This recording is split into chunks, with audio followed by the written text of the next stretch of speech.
Hi, my name is Jennifer Matos. I'm the Executive Director of the Noah Webster House and West Hartford Historical Society, and I'm bringing you the 32nd edition of our Armchair tour of West Hartford history. I'm out here at the Veterans Memorial in West Hartford, which is on the corner of Farmington Avenue and Main Street. This site actually was the original site of the meeting house. So the meeting house was built here in this location in 1712, and then subsequent meeting houses were also on this site until the first church actually moved over to its current location. In 2001, the town actually commissioned this memorial park to be built here in West Hartford. It was dedicated in 2006 as the Connecticut Veterans Memorial West Hartford. And in fact, this spot today is also known as Veterans Park. And it's very interesting. If you've never been over here, I definitely recommend you come and take a look. This is actually really a giant sculpture.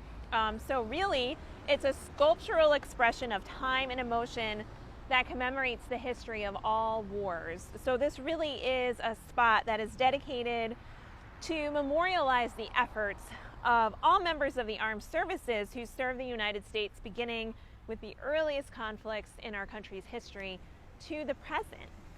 So what you see here is it's actually a black granite wall in the shape of a circle, and it's called the Wall of Peace. So every time that wall of peace has been broken by an armed conflict, you can see the blocks are moved outside of the circle. So it's to represent that breakage of peace. So if you go around, you can look to see the different wars that the United States was involved with, and specifically if there were West Hartford residents who were serving during that time. So the walls actually bear the names of those who lost their lives in the different conflicts. So for instance, the first war that's represented here in the Veterans Memorial is the Revolutionary War. West Hartford had 27 people who passed away during that war. A name you would probably recognize a little bit is Thomas Hart Hooker. You might have heard of the Sarah Whitman Hooker House over on New Britain Avenue. Well, Tom was Sarah's husband, and they famously had an enslaved person living in their household. His name was Bristow, and the family actually allowed Bristow to buy his freedom as Thomas Hart Hooker was going to the Revolutionary War. Later, Bristow buys his own property. He's very well known as an agricultural expert and is buried in Old Center Cemetery. And of course, the middle school today, Bristow Middle School, bears his name. Another person you may not have heard of before is a man named Prout. And Prout was fighting in Pennsylvania during the Revolutionary War for the ideal that all men are created equal, even at a time that he himself was being enslaved by the Whitman family here in West Hartford. And unfortunately, Prout lost his life while in Pennsylvania, and just recently, information about him was uncovered through the Witness Stones Project, and a group of students from Rembrook actually led the charge to have Prout's name added to the Revolutionary War Monument. So his name was added just in May of 2020.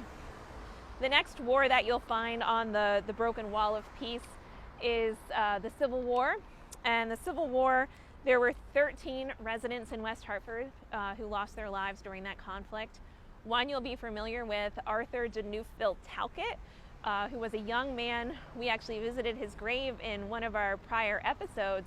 He's buried in Old North Cemetery, and he actually lost his life at the age of 20 years old, not through battle wounds. Although he was wounded in battle, he actually perished from the hardships of camp life through malnourishment and just kind of poor living conditions. Another thing to remember about Veterans Day is that it's a time to remember all those who served our country, not just those who unfortunately passed away during service. An example of someone who served in the Civil War but luckily survived it was a man named J. Braxton Robinson, and we actually visited the site of his house back in June. He lived on the corner of Pleasant Street and Farmington Avenue, He actually escaped slavery in Virginia by joining the Union Army and then made West Hartford his home for the rest of his life. And so we honor as well as being a veteran of the Civil War. World War I, the block for World War I contains the names of 22 West Hartford residents. And one of them was a man named Paul Giovanni. He was in his mid to late 20s. He had actually been born in Italy, but had emigrated here to the United States. He worked at the Charter Oak Brick Company. He was a bricklayer, brick manufacturer, and he lived on New Park Avenue. And even though he was new to the United States, and I don't even think perhaps a citizen yet, he joined World War I to fight on behalf of the United States and actually lost his life in 1919. World War II saw many West Hartford residents. 140 West Hartford residents actually lost their lives during that conflict. But there are countless others who served our country during the war. One of the survivors we know of was a man named David Pollock. And David Pollock was a Jewish resident. His parents had immigrated from Russia, and he actually volunteered for service in 1943. He makes it through the war with a lot of awards and actually comes back home, is honorably discharged in 1946. And he later goes on to be one of the charter members of Beth El Temple in West Hartford. And again, on Veterans Day, we remember not only those who served our country in war, but also those who served our country on the home front. And an example of this is a woman named Alice Duffield. And Alice Duffield was one of 45,000 women who actually joined the Red Cross Motor Service as soon as World War II broke out. Even though she had a 7-year-old and a 4-year-old at home, she actually joined the Red Cross, transporting supplies and helping with the blood donation centers. She also joined the Civilian Defense Force and served as an air raid warden here in town. So she would help her neighborhood, her neighbors, make sure they were following the proper protocol during air raid drills. All West Hartford residents who served our country are memorialized on the walkway here at the memorial.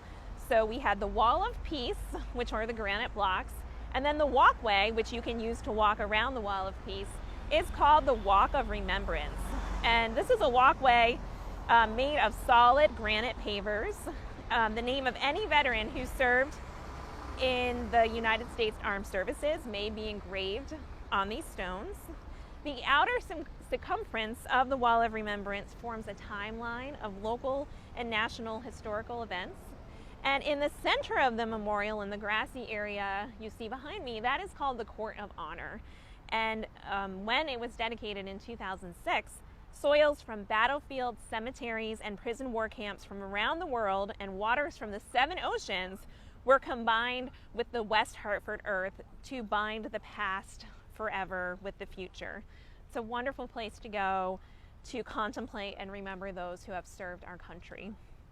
So the Connecticut Veterans Memorial West Hartford truly serves as a monument to the spirit, sacrifice, and commitment of the American people in the common defense of our nation and the greater good of world peace and freedom. So the next time you're walking around West Hartford Center, maybe had wondered what this sculpture was all about, I hope you'll stop here and take a moment to remember those who served our country.